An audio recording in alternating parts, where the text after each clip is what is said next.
So earlier this morning, the Cleveland Browns got some devastating news about Deshaun Watson. Per the Cleveland Browns on social media, that he suffered 2 different injuries in the game versus the Ravens. He had an MRI on Monday, which confirmed a high ankle sprain, as well as a displaced fracture in his right shoulder, which now means he is going to be out for the rest of the season, placed on the season-ending IR. And it's just unfortunate for this Browns team that has one of the best defenses in the NFL. Just had a crazy win against the Ravens, and while Deshaun Watson in the first half had a pretty poor showing, in the second half, he was 14 of 14, played really well, led a game-winning drive that led to a game-winning field goal, and I think there was starting to be some hope and confidence that maybe Deshaun Watson can be the guy that the Browns had hoped he would be when they gave him one of the largest guaranteed contracts in NFL history. And then to have him, unfortunately, suffer the injury just makes it tough for this Browns team that I think was sort of starting to move in the right direction when it came to offense, at least in the second half. And now they have to move forward with the rest of the QBs on their roster. And it came out as well in the past 10 minutes from Jordan Schultz, or actually 22 minutes ago, saying the Browns are planning to start rookie Dorian Thompson-Robinson at QB this week versus the Steelers, barring a last-minute change of heart, sources tell Bleacher Report. PJ Walker would be DTR's backup. So that's some pretty big news. And now really the question is for this Browns team is, with this elite defense, with one of the best rushing attacks in the NFL, which currently ranks 3rd at 147.9 rush yards per game, I guess now with Dorian Thompson-Robinson, can the Browns still be a competitive team? Can they make the playoffs first off? And if they make the playoffs, can they still be competitive? And if we look at the stats from quarterbacks not named Deshaun Watson this season, here's PJ Walker and Dorian Thompson-Robinson's stats. Of course, PJ Walker this season, he goes 48 for 98, 618 yards, 1 touchdown, 5 interceptions. Dorian Thompson-Robinson played in 2 games, but in one of the games, it was only 1 snap, but majority of his snaps were versus the Baltimore Ravens, where he had 43 different dropbacks.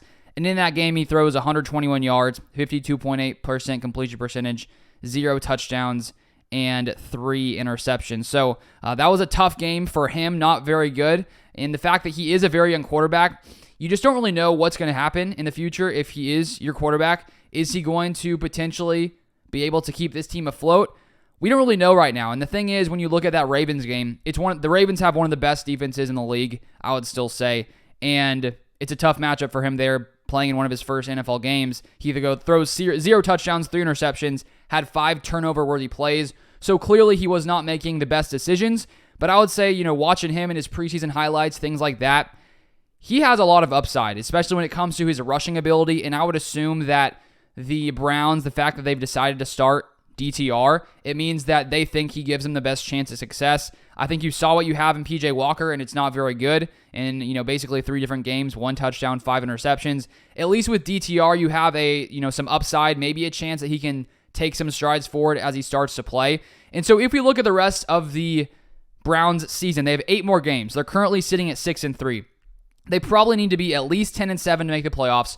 Potentially, I'd say 10-7. They need to be maybe 11-in. Obviously, 11-6 would probably definitely make it, but at least 10-7, which means there's 8 more games.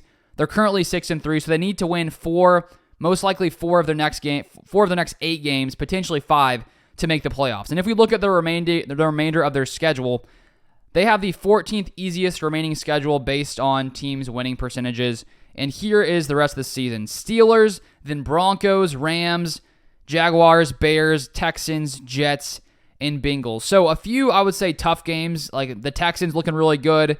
The Jaguars can play well at times. The Broncos are actually heating up recently. And the Bengals, of course, I think are still a solid team. But there are definitely some winnable games in there with just the caliber of defense the Browns have. Steelers, definitely winnable. Broncos, I think that's winnable. Rams, winnable. Bears, definitely, I think they got that one. Then Jets potentially could win that one. So there's a chance they still make the playoffs, in my opinion. It really comes down to the play of DTR if he continues to be the guy. And when you have such an elite caliber defense, you just need your quarterback to not, make crazy mistakes all the time. If you can just play clean football, allow this rushing attack to do what it has consistently been able to do, not make tons of bad decisions, the Browns could still win lots of these games and make the playoffs, in my opinion. But I do think it's sort of a coin toss. I would say, I think them going 4-4 the rest of the year is a very likely scenario, in my opinion. We'll see if that happens, if DTR can take some strides forward. I also saw some other people talking about other quarterbacks, some names flying around like Joe Flacco, Nick Foles, Phillip Rivers, Matt Ryan. Would one of those guys actually be able and willing to return to the NFL? I have no idea. They're pretty old veterans, but I mean, it's hard to argue that one of those guys, if they just came in, played clean football, you don't need a ton from them, you have a really good defense, maybe they can keep you afloat enough to make the playoffs. But I just think with one of those guys in the playoffs with the other quarterbacks you're facing off against, I don't see them really being able to make a deep run. And maybe with DTR, if he can start, playing really well all of a sudden, maybe he gives you some upside to play well. But obviously a tough blow to the Cleveland Browns, who I think Deshaun, at least in the last game, started to move in the right direction. So we'll keep an eye on the Browns. That is all for this video. If you want more NFL content like this, feel free to subscribe down below.